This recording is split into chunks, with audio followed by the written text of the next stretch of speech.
You are evolving into a crab. Well, probably not anytime soon, but this is real and probably the strangest phenomenon that's still happening today. Many animals in the wild that weren't crabs have now evolved into crabs. Take a look here. This is not a crab. This is not a crab either. In fact, nothing I'm showing you right now is a crab. They've all just slowly, over millions of years, become more and more like one. This phenomenon has been so widely studied in science that it has its own name, carcinization, which if you translate from Latin roots, essentially means crabization. The tendency for things to become crabs. Of course, this sounds ridiculous because it is. But when we look into nature, we see this effect happening everywhere. Some did it millions of years apart. Some did it in totally different oceans. Some weren't even remotely related. But why does it seem like this is the ultimate life form for all animals?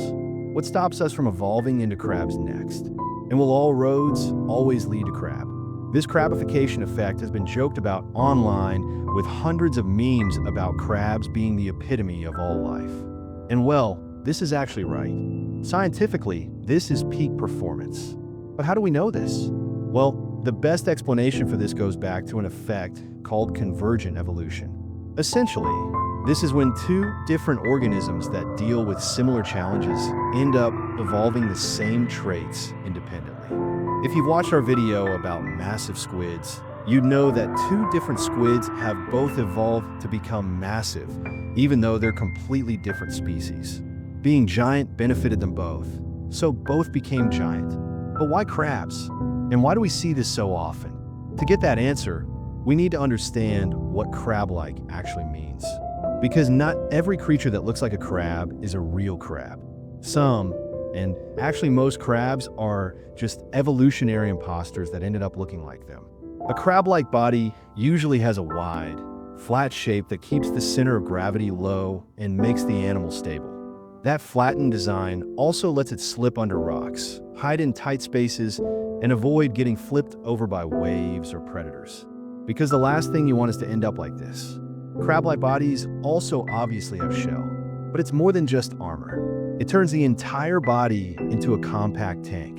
When your whole shape is basically a shield, you survive a lot more things than creatures with long exposed segments like lobsters or shrimp. Crabs also have short, powerful legs that give them insanely good control over their movement. Hence why they can move like this. Oh, not like that. I mean like this. They're actually better at moving sideways, which helps them dodge predators while still being able to face them. But this raises a really interesting point. If the crab shape is so effective, why isn't everything turned into lobsters instead? Lobsters are strong, armored, and successful, too. So, why don't we see lobsterization? They're still alive today, clearly. They've also survived millions of years. Well, the lobster body plan is actually way harder to modify. Lobsters have long segmented bodies with big tails, and that layout limits what evolution can do with it. You can't flatten a lobster without breaking half its anatomy. The moment you try to squash that long tail under the body the way crabs do, the whole structure stops functioning. Crabs, on the other hand, start with a compact shape that's incredibly easy to tweak. Their body plan can widen, shorten, armor up, or shift direction without ruining their movement. Once you become crab-shaped, it's very stable. Species rarely stretch back out again. Becoming lobster-like again would require re-elongating the abdomen, rechanging musculature, remodifying tail fins, and restructuring the whole body. Those changes are much harder to evolve than simply shortening the body and tucking the tail.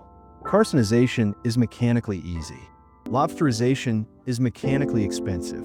So, who was the first crab to become a crab? Well, technically the earliest true crabs, the Invertebrata, showed up over 200 million years ago, back before dinosaurs were even alive. But the interesting part is that they weren't alone, because around that same time, other crustaceans that weren't even part of the crab family tree started evolving into crab-shaped forms, too. We don't call breed of true crabs because they were somehow more authentic or more biologically superior. Most of it is they were simply the ones we discovered first. Back when scientists were first trying to categorize animals, they had no clue about genetics or evolutionary history. They were working purely on appearance. So animals in the Bratura group, the flat, wide-bodied creatures with the tucked-in tail and sideways walk, were what we defined as the real crabs. In a way, these are the first animals to become crabs. Real crabs themselves, which sounds really redundant, I know, but it does point out the fact that they are included in the effect of carcinization. They didn't create the design themselves. We just dubbed them the official crabs. So, what other crabs are there that aren't real crabs? Well, the most famous imposters are king crabs. Genetically, king crabs are actually giant hermit crabs that evolved out of the living in a snail shell strategy. Their ancestors used to carry shells on their backs, just like the tiny hermit crabs you see on beaches. But over millions of years, they evolved a hardened body of their own, lost the need to swap shells, flattened out, widened, and slowly shifted into a crab-like shape, because that was what was effective. Even though king crabs and true crabs look way more similar on the outside than king crabs and hermit crabs, they come from completely different branches of the crustacean family tree. Their last common ancestor wasn't a crab. It was some primitive crustacean hundreds of millions of years ago. We obviously can't say for sure what they looked like, but they definitely didn't look like crabs. It's interesting because anyone who's eaten king crab versus normal crab with any frequency would usually be able to tell the difference from their taste, which would make sense since they aren't the same animal. But what other things have turned into crabs? Well, take a look at porcelain crabs. Okay, wait. Is everything that's not a crab called a crab? See, part of the problem is everything that looked like a crab when we found them was named to be one, and now that's what they're named. It's kind of hard to change, even if we actually understand how the ancestral lineage works now. Porcelain crabs belong to the order Anemora, the same branch as the squat lobsters, and they're actually incredibly similar to them, but just with a squat lobster shape. They don't fight like crabs, though, and their shells break much more easily, almost as if they're made of porcelain. However, if you were some unassuming explorer and saw these guys, who wouldn't call them a crab? In Crabific, carcinization has occurred in crab-like species before crabs even existed. Fossils like Eo carcinis and Eoproan show that carcinization has been happening long before true crabs even existed. We see this same body type with flat, wide bodies and tucked-in tails over and over, as if evolution can't help, but just keep wanting to make more crabs. But if being a crab is such an ultimate life form, then where are these crabs now? Well, most of these early photo crabs are actually completely extinct now. The problem was they literally weren't good enough at being crabs. Some lacked the hardened shell true crabs eventually evolved. Others didn't have the right leg structure for that sideways, ultra-stable movement. And a few were living in environments that completely collapsed during mass extinction events like the asteroid that killed the dinosaurs, which I guess is not entirely their fault. But even if their descendants didn't survive, evolution remade their crab design again. It's built into the way our universe works that crab-shaped bodies will continue forming, as these are just effective builds for crustaceans. The crabs of today are the most successful crab designs that have existed so far. But what else can or will turn into crabs? The scary answer is anything in the right environment. We've seen tons of animals drift towards this crab shape. Even some shrimp lineages are showing early signs of flattening out and tucking their tails, the first baby steps on the long road to becoming a crab. But in reality, this process only really affects crustaceans to the full or any extent. We won't actually be seeing lions becoming crabs anytime soon. Their builds are for completely different environments. Humans, especially being the dominant species on this planet, are not likely to evolve into crabs either. You're safe for now, but something really interesting to look at is that other animals have evolved similar body shapes as crabs for similar reasons, even if they're not crustaceans at all. Take stingrays, for example. They aren't crabs, not even close, but they ended up with a body shape that's surprisingly similar in principle. A wide, flattened body that's built for stability on the seafloor. Just like how crabs flatten out to stay low, resist currents, stingrays flatten out to glide through open water with almost no drag. So, does this mean stingrays are becoming crabs too? Well, no, but they're shaped slightly similar for a similar reason. A case of partially convergent evolution. It's not carcinization. It's not stingrayization either. It's just flatization. Everything is relative after all. You see these examples of partially convergent evolution in animals all the time.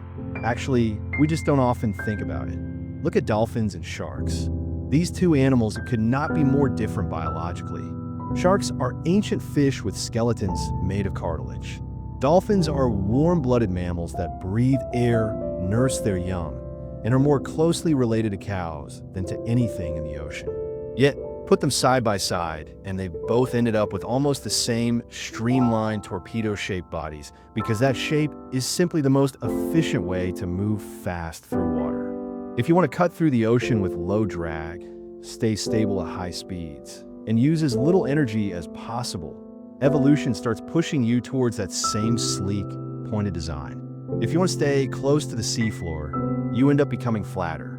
Birds, bats, insects, even pterosaurs, all figured out the same basic design because the physics of flight leave you with only a handful of options that actually work. The environment that we live in only gives us a select amount of blueprints available to choose from. It's not that everything is becoming crabs. It's that everything that fits these kind of environments is turning into this highly effective shape. And we just call this a crab. We fortunately or unfortunately won't see any animals fully crabify in most non-crustaceans because crustaceans already have the perfect body layout for turning into crabs. Their shells can widen, their tails can fold under, and their legs can shift sideways without breaking their whole design. Other body plants don't have that flexibility. Wings, for example, need very specific structures and muscle setups, so only a few groups ever evolve them. A lion or a lizard doesn't have the starting blueprint to flatten into a crab or grow wings without losing its ability to function, ignoring that being a crab wouldn't even help in their environment. Carcinization isn't really some universal evolutionary destiny. It's just a repeated outcome in a certain group of animals that are able to become crabs. Unfortunately, as diverse as the world is, evolution can't come up with new ideas constantly, and crustaceans just happen to be built in a way that keeps funneling them into becoming crabs. Thank you guys for watching. I can't thank you guys enough. If you want to see more from me, check out this video about prehistoric gigantism. And whatever you do, don't turn into a crab.